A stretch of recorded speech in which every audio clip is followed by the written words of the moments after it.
Thank the gentleman. We'll now recognize the gentleman from Vermont, Mr. Welch. For 5 minutes. Thank you, Mr. Chairman. Thanks for calling this hearing to go over this astonishing and unsustainable situation with the price of prescription drugs. A couple of things. One, Ms. Retzlaff, if Springfield Hospital in Vermont wanted to buy Daraprim, what would they have to pay you?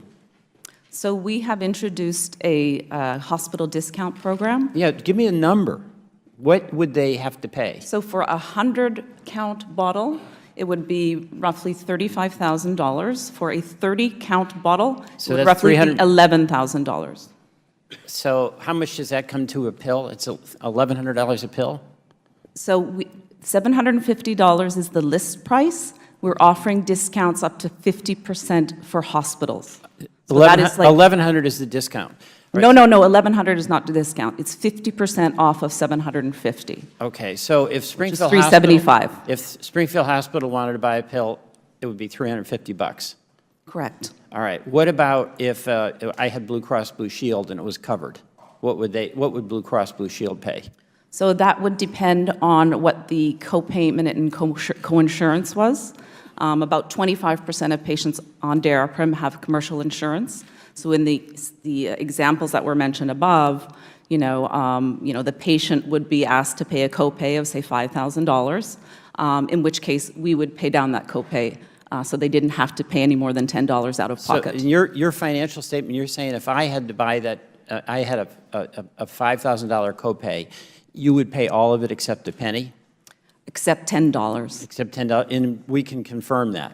Yes, you can. All right. What if they had what if they were on Obamacare? What would be the cost for that pill?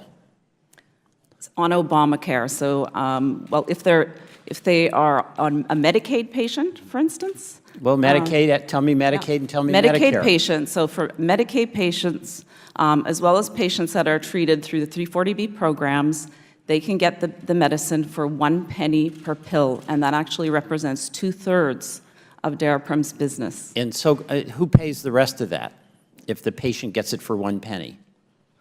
That's the price. Nobody pays. All right. Why isn't it possible to just have a price where anybody who wants to know what that price is can go to a website and see? Do you do that? Do you provide that? We provide, as you know, a list price, but the list price does not reflect the price that patients pay, hospitals pay, that other government programs pay.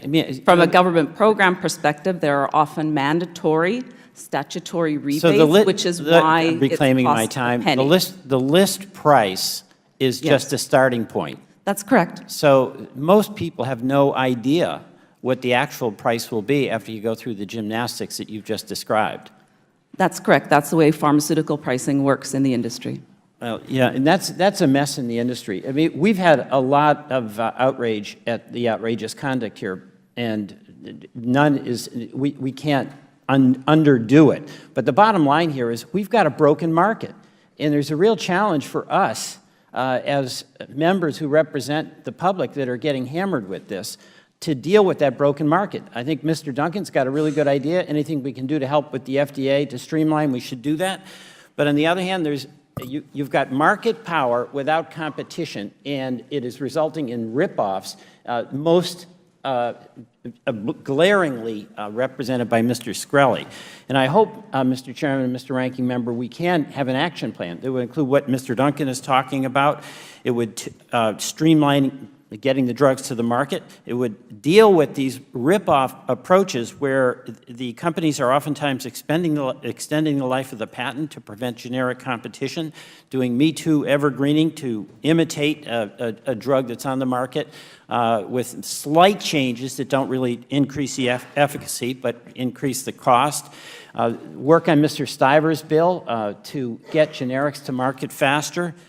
And actually, let's have some transparency in pricing. There's all this talk about how much cost goes into research, and that's a legitimate cost. We all support it. Incidentally, taxpayers, $30 billion to NIH, we mutually support.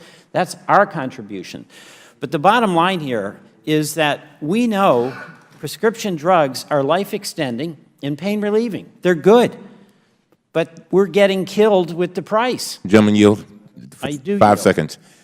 Hospitals are getting killed too, big time. and employers, trying to do the right thing.